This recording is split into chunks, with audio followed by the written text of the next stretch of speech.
Welcome back to Football Daily, where today we reveal 10 football teams with secrets they don't want you to know. Arsenal. We begin with Arsenal and one of English football's oldest scandals. The Gunners may be proud that they have never been relegated from the top flight, but their reasons for being in it in the first place are very dubious, as Spurs fans know all too well. Politician and businessman Sir Henry Norris took over the club in 1910, when they were based in Woolwich, Kent, and moved them to the far more commercially viable area of Islington in 1913. This was met with outrage from Tottenham Hotspur, Chelsea and Leyton Orient, who feared that Norris planned to make Arsenal the supreme London club and take away their fans in the process. They were right. Norris was a canny negotiator, and whilst claims of foul play at Fulham's rapid rise through the divisions under his chairmanship were never proven, Norris did get away with some scandalous business on his Arsenal quest in 1919.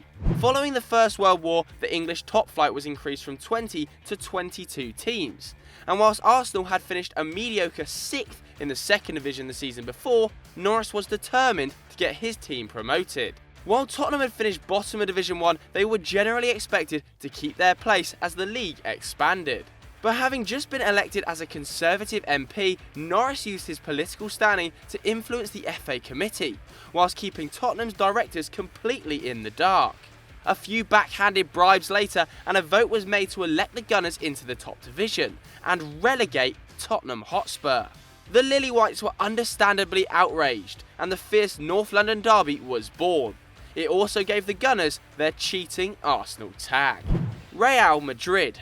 Next up we have Real Madrid, a club who have made a tradition of spending big bucks to get one over on their El Clasico rival Barcelona. But Alfredo Di Stefano's arrival at the Bernabeu is still arguably the most significant piece of business in Los Blancos history, and to this day still stinks of foul play to a lot of Barcelona fans. Di Stefano was the hottest prospect in world football at the time, and Barcelona had seemingly signed the Argentine forward from his official owners, River Plate. But they made the mistake of not negotiating with Colombian club Millonarios, for whom Di Stefano actually played for. Madrid capitalised on this, and despite Di Stefano actually turning out for Barca in a pre-season friendly, the man later dubbed the Blonde Arrow moved across to the Spanish capital, where he would achieve historic success. Many reports have since suggested that the Los Blancos supporting government of Francisco Franco sabotaged Barcelona's deal for the striker. Apparently they put pressure on the club's officials to cancel the deal, whilst Madrid negotiated with Millonarios. With Di Stefano in the side, Real broke Barcelona's supremacy in the country and won La Liga for the first time in over 20 years. As part of a formidable partnership with Ferenc Puskás, he also fired Madrid to 5 straight European Cups. Barca may be slowly catching up now, but their fans are no doubt still hurting. Barcelona.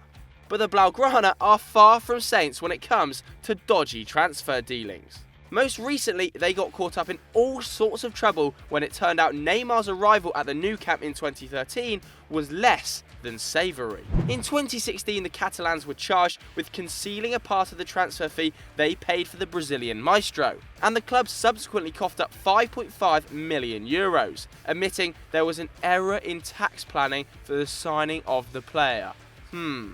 DIS Esporte, the company who part-owned Neymar, were left incensed, claiming they had not received their fair share of the transfer money and had been betrayed.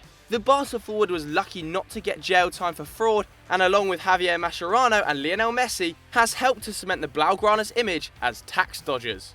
Chelsea. Next, we go to Stamford Bridge. Chelsea were one of many teams caught up in one of the most horrific scandals in football's history in 2016, and arguably came out worse than any other side after some nasty news was revealed. Just 2 weeks after harrowing news broke of a number of cases involving youth team coaches sexually abusing young English players, it turned out that Chelsea had paid former player Gary Johnson £50,000 in hush money to keep quiet about being groomed by Eddie Heath, the club's chief scout when he was a youth player during the 1970s. The West London Giants apologised profusely when the news broke, reasoning that the club had changed since the 1970s and merely wanted to respect Johnson's confidentiality. Johnson himself has since demanded more money in compensation from the club, claiming that 50 grand was not enough for the pain he suffered. Russia.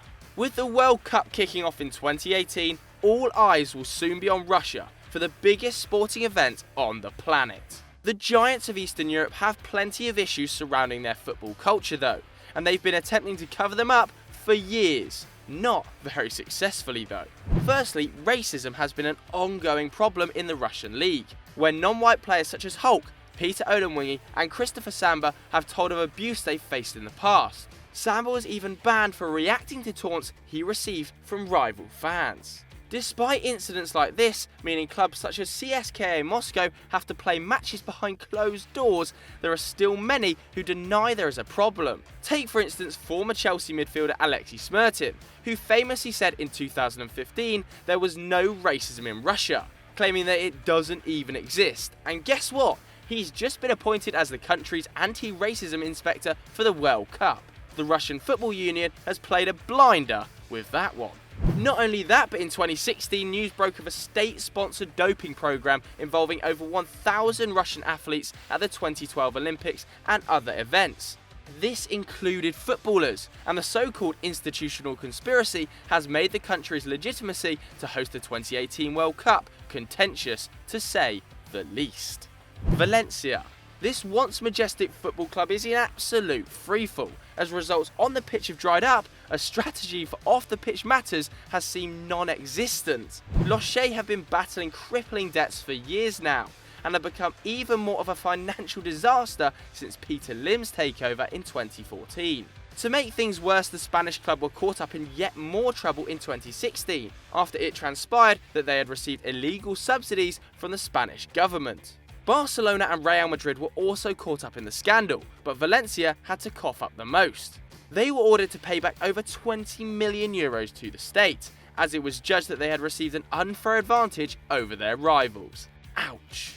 Bayern Munich. German giants Bayern Munich love to show themselves off as one of Europe's classiest sporting institutions, possessing a glittering trophy cabinet and a financial treasure chest to match. A big player in Bayern's modern success is Uli Hoeneß. A legend at the club in the 1970s, he retired early due to injury and was hired as their commercial director in 1983. He became increasingly influential at the German Giants and oversaw a period of unprecedented success. Under his stewardship, the club achieved miracles on the pitch, winning 15 Bundesliga titles, 7 domestic cups, a UEFA Cup and a Champions League.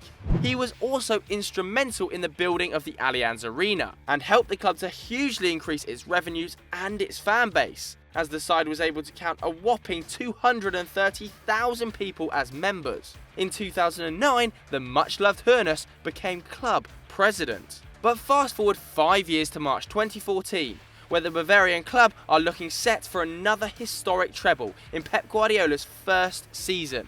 But in March 2014, just as the Bavarian club were looking set on another historic treble in Pep Guardiola's very first season, the Bayern boat took a serious knock. It emerged that Hoeneß had avoided a whopping 27.2 million euros in tax, and the club president was sentenced to 3.5 years in jail. It significantly tainted the club's squeaky clean image, and also coincided with some atrocious form on the field. Having lost just once all season, Bayern were beaten 4 times in April, one of them a 4-0 trouncing at home to Real Madrid. Hoeneß was given early release in 2016 and was immediately re-elected as Bayern president with a ridiculous 97% of the vote. Whatever his dodgy past, it's pretty clear now the club love him unconditionally. Manchester United. And now for some dirty secrets of a very different kind.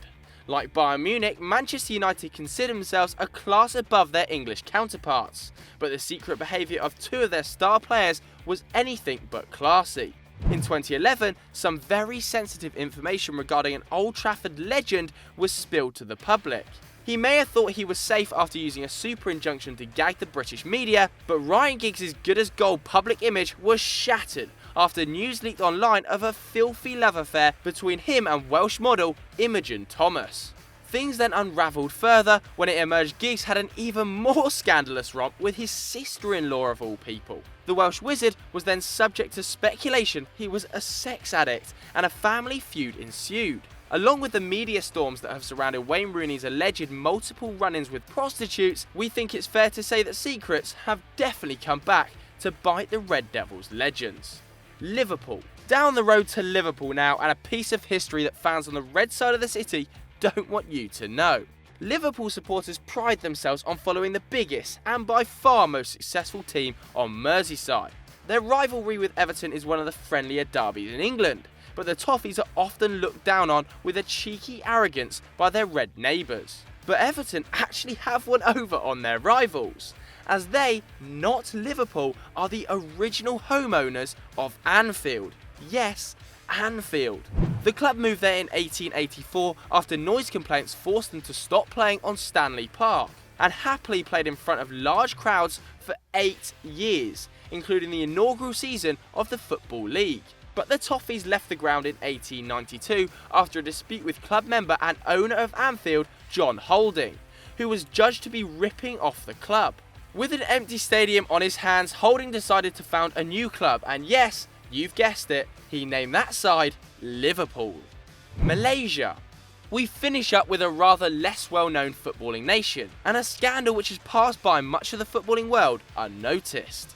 In 1994, Malaysia witnessed one of the worst match-fixing scandals in history, when a corruption crackdown saw the arrest of over 100 players, coaches and officials. Many were sacked, and even more were given lifetime bans from the sport. The findings of the investigation were so bad that one government minister estimated that 70% of matches across the leagues had been corrupted. What's more, some of the players involved even claim they had been warned with guns by mafia men from bookmakers desperate to profit from fixed matches. Just a year before the scandal, the Malaysian national team had reached number 79 on the FIFA rankings, their highest placing ever.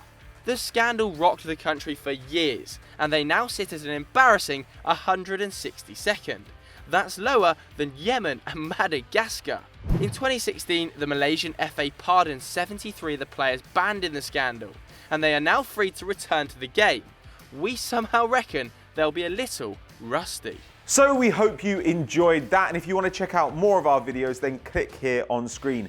Don't forget to like and subscribe and get on our Snapchat and our Twitter.